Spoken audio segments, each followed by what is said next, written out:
Le 7 octobre, la solution finale. Tout ça, pourquoi ils ont pris des otages civils? Pourquoi le festival s'est prolongé de un jour? Il aurait dû finir le jour d'avant. Les services secrets israéliens, le Mossad savait pour l'attaque ce jour-là. Les services secrets, les autorités ont autorisé, ont même voulu qu'il y ait un prolongement du festival pour qu'il y ait des otages civils. Pour que le Hamas qui est une organisation terroriste made in Israël, du Mossad, c'est l'opposition contrôlée, la manipulation des oppositions, la manipulation du peuple, hein, du peuple crétin surtout, mais de la planète, bon bref.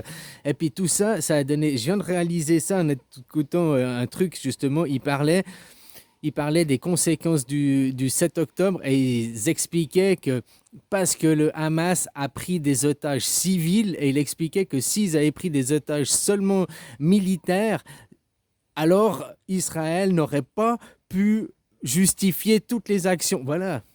N'aurait pas pu justifier toutes les actions qui s'en suivent. Tout réside dans les otages, parce qu'ils ont pris des otages civils.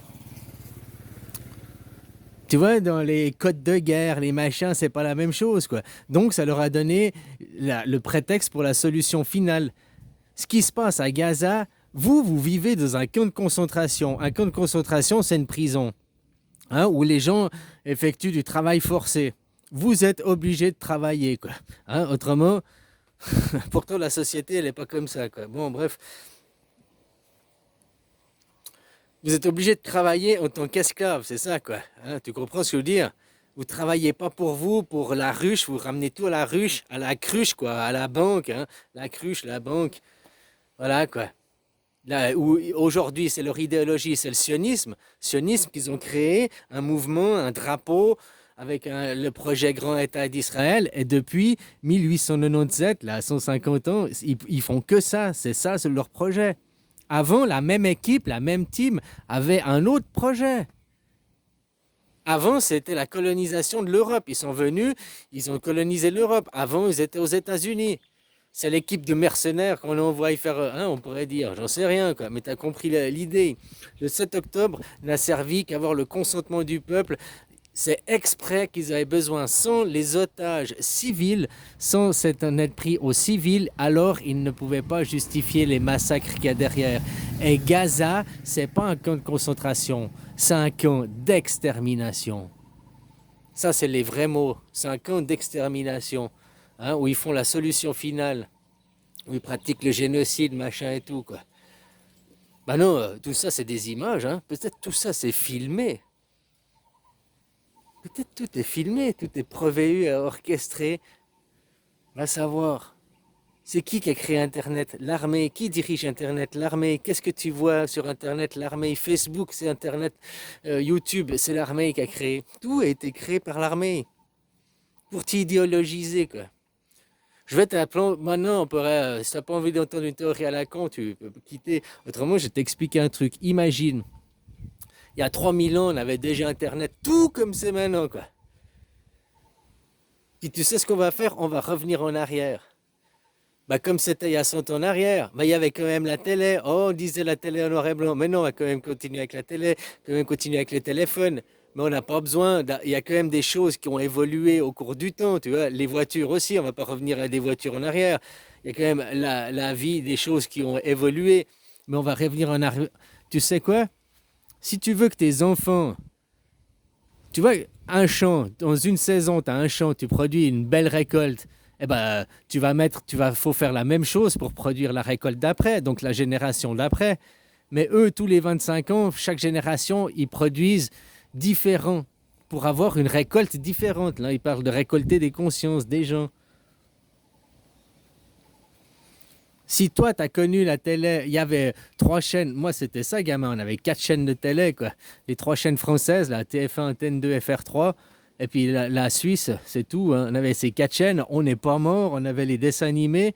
Puis de fait de ne pas avoir autant de chaînes, qu'est-ce que ça faisait? Ben, on allait jouer avec les copains parce qu'il n'y avait pas tout le temps de dessins animés, il n'y avait pas tout le temps du divertissement. Donc ça favorisait les gens à aller dehors, à aller. On faisait du ping-pong, on faisait du cache-cache, on faisait des jeux de gamins, quoi. Mais même les parents ne passaient pas leur temps devant la télé et des écrans. Et il y avait une vie sociale, t'allais chez la voisine, hein, t'allais plus au bistrot, il y avait plus de vie sociale. Et moi, si tu veux élever mes enfants, si j'ai envie qu'ils soient la même chose que moi, ben, je dis qu'il faut revenir à un truc où il y a moins de choix. Pas interdire les choses, mais qu'il y ait moins de choix. C'est comme quand tu vas au restaurant, tu as la carte de menu, t'as cinq menus différents, ben voilà. Mais quand tu as 50 menus différents, déjà le temps de lire les 50, hein, tu aurais eu le temps de manger deux fois, quoi. Tu vois ce que je veux dire? Il y a tellement de choix, tu as tellement de propositions que tu sais plus quoi choisir. Ça fait tilter ton cerveau, quoi.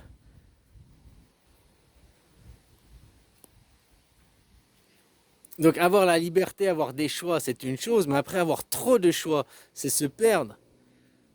C'est comme si maintenant je te dis, tu as deux, ouais, vas-y, prends le chemin, suis le chemin, tu as deux chemins, bah, ok, ou l'un ou l'autre, quoi, j'essaye.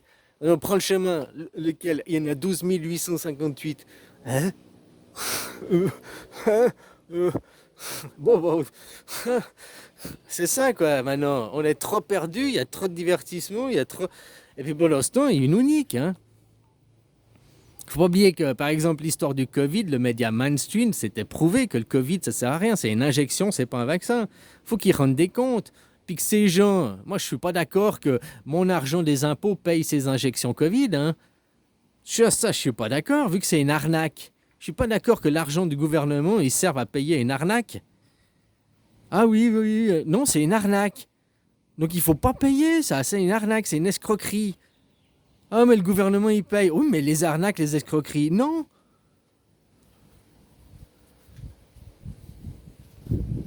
Alors tout ce que vous faites c'est pour Israël, maintenant ils font dans leur camp d'extermination là-bas. Comme peut-être je te dis c'est qu'un film hein, aussi, peut-être il n'y a rien. Et tout ça c'est du show.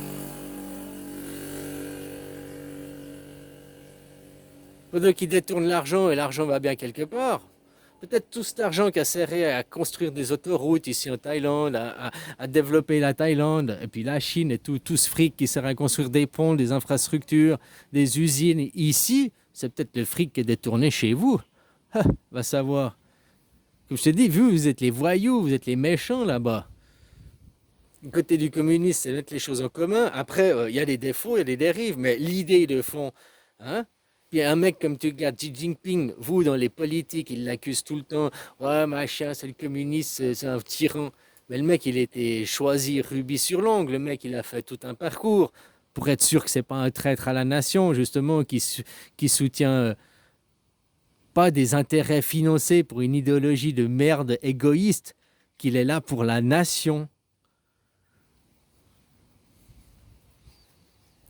Vous, qu'est-ce que c'est pour la nation? Qu'est-ce que c'est pour la nation?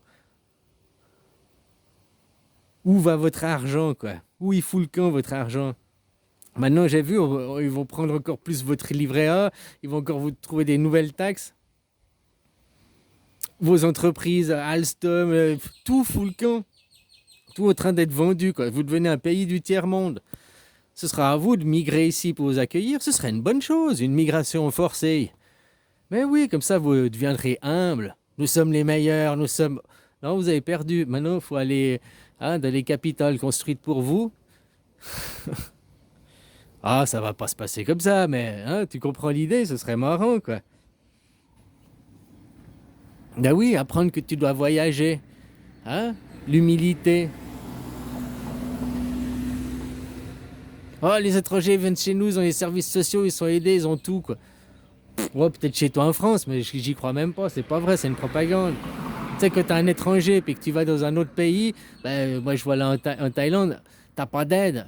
Toi, t'es en Suisse ou dans ton pays, t'as de la merde, t'as ta famille, t'as les autres, t'as des amis, t'as même le social, t'as le système social de ton pays, t'as l'aide de ton pays, il y a l'assurance dans ton... Tu vois, tu vas dans un autre pays, tu débarques, t'as rien pour t'aider au début, t'as rien, t'as même pas d'amis, t'as rien, tu vas tout reconstruire.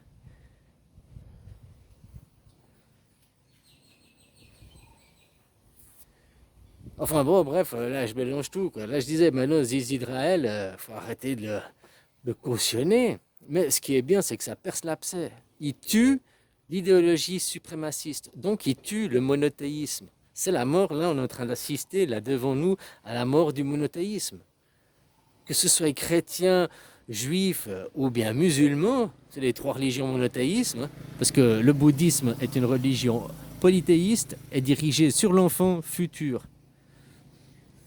Voilà quoi. Donc elle n'est pas touchée, au contraire, c'est le modèle.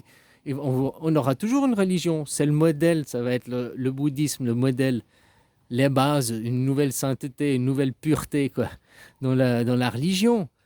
Qui, il y aura sûrement des courants différents, alternatifs au fil du temps qui mèneront de nouveau à hein, 2, 3, 4 courants dominants qui se font la guerre pour imposer je suis le meilleur. Peut-être dans 100 000 ans, quoi. Hein? Mais pas maintenant. Maintenant, on est là pour effacer ça, quoi. Justement, voir mourir le monothéisme qui organise sa chute. Avec Israël, organise sa chute. Les idées suprémacistes, les idées monothéistes, hein, de supériorité. Le monothéisme, c'est la même chose. Hein? Les catholiques qui chassent les chrétiens, puis après ils chassent quoi, les musulmans, puis hein, le monothéisme aussi, c'est la mort du monothéisme. Les musulmans aussi, c'est leur mort, le monothéisme. Quoi.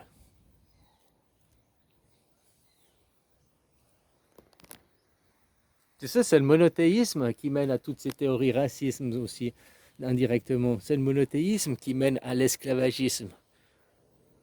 Vous devez faire allégeance au... Vous faites tout l'argent, vous êtes esclave pour le roi, enfin pour le clergé, hein? Puis vous, on vous ponctionne de l'impôt, vous prend les marchands, vous prend tout, et vous êtes pour une ruche, pour une collectivité, la collectivité chrétienne. Les églises sont mortes il y a 150 ans en arrière aussi, hein? 250, un peu plus peut-être. Mais pas dans la tête des gens, tu comprends? Et quand on voit maintenant le judéo-christianisme, quand on voit le monothéisme, la philosophie, et puis regarde par qui il est soutenu. La Chine et puis encore la Russie, ils ne soutiennent pas Israël. Hein. Ceux qui sont encore dans la sainteté, la pureté, qui ont encore des valeurs, ne sont pas du côté d'Israël.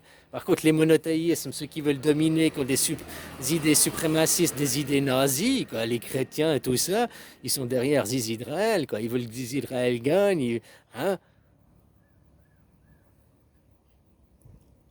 Ils n'ont pas compris qu'ils ont choisi le mauvais cheval. Allez, bisous.